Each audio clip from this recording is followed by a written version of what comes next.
if you look at Erica in real life, you're never gonna guess that this is a person who like intimately watches the Saw franchise. My name is Erica. On Twitter, I think I am Oh Hi Erica. That one is me. I'm just a horror lover living in Canada.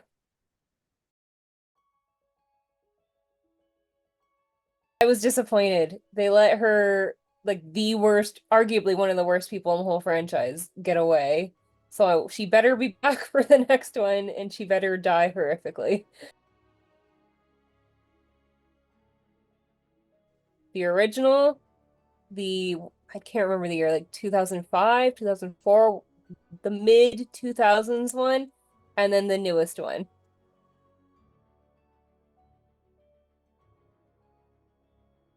I think it just helps with the plot to keep it like a whodunit kind of idea. It's so funny though, where they're like, "Oh yeah, like that was that small, like 100-pound girl who did that." I'm like, "Really? That?" Oh, oh, Merida from Brave though would be good because she can use a bow and arrow. Haunt. Because in The Strangers Pray at Night, I feel like he seems quite strong and could just pick me up and fling me away. The guy who's swimming and his like internal organs get sucked out from the drain in the bottom of the pool. The guy who gets his head squished in by a statue of Buddha. The laser eye surgery is scary because it's super intimate. The eyes are just, they're just so intimate and personal, and that's creepy. I find it approachable. Like, I think it's a good gateway to kind of scary movies too. Like, you get scared, there's parts where you laugh, there's some nice, like, sweet moments. Viewer beware, you're in for a scare. The part that is sticking out in my mind right now is the like dun dun dun dun dun dun. And it's like do do do do, and there's the dog, and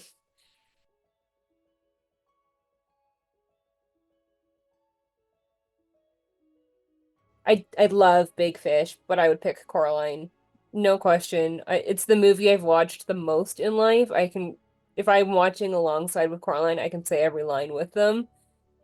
So yeah, Coraline, no question. I think what is scary is going to vary depend for every single person that you ask.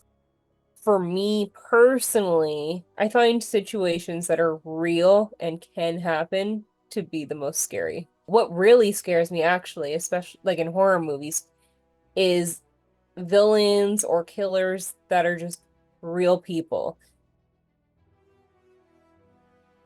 Mick, he's just a normal guy and he's so scary. I'm like, that guy probably exists somewhere. He's probably there's someone out there like him. And I'm like, that's scary. Yeah, he to me is probably one of the most scary horror people. I love the Wolf Creek movies and the show. More love for Wolf Creek. An escape. It was something that takes your mind somewhere else in many cases to places that like don't exist or that you've never been introduced to. So it kind of takes you on an adventure. So I like having that escape where you just never know what's going to happen next. Sometimes it scares you, sometimes it's something fun to laugh along with. No matter what horror I watch, for the most part, I think it's something that keeps you thinking. So it's something that stays on your mind that you can kind of take a deeper dive into. I remember this vividly. I was in grade 4 and I was at my friend's dad's trailer park and we watched Poltergeist. And I don't really remember like the details of watching it, but I do distinctly remember watching that. So that was the first one I watched, but the first one, like first horror movie that got me into horror was the original Nightmare on Elm Street. And I that kind of became my gateway. Like I did watch Goosebumps and Are You Afraid of the Dark? Like I had those other kind of gateways into the genre, but I don't know, like I loved and I still really love Freddy. I find him such like a quirky character, and I think he definitely got quirkier and funnier as the series progressed. But I don't know, I just found something very captivating about that series and Freddy as a whole. I don't know, I have a hard time wanting anyone other than Robert to be Freddy. I don't have anyone off the top of my head. Like it's hard to replace someone so iconic. It's such a creative genre, and there's a sense of creative, like not that the other genres aren't creative as well, but there's just a different sense of it in horror, and you can kind of just go as big as you want, and there's an audience that appreciates that. And sometimes it's visually beautiful, sometimes it's weird and wacky and completely bizarre, but it's fun to have a genre where you can kind of bend the rules and play with it and have fun and just kind of do what you want. There's so many levels to horror too. Like there's really in-depth ones that like will make your brain explode and you're going to want to analyze it and break it down. And there's ones where like the killer is a literal rubber tire. There's so many different types of horror and there's something for everyone. And some you're like, that's the stupidest movie in the world. I don't know how anyone likes it. Someone likes it. Like there is a fan of that movie out there.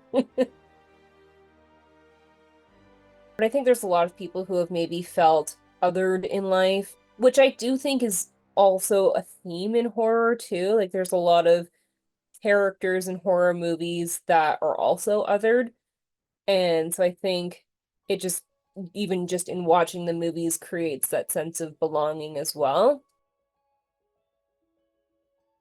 If you look at Erica in real life, you're never going to guess that this is a person who like intimately watches the Saw franchise. I am like head to toe pink and I'm like, oh, I love tea and matcha and puppies and but I'm like, I like more things than that. Like the horror has depth to it, and so do the people who watch it. Everyone is just really accepting and supportive of each other, so it's nice to just have that sense of belonging. In my real life, I don't have too many people I can discuss horror with. And most of the time when I watch one, I'm like, that ending was crazy. I need to talk to someone about it. And then I have no one to talk to about it. Also a way for me to like get that all off my chest when you watch something that is just mind-blowing to you and you just need to get it out there. It's nice to have people who have also seen this and can contribute to that.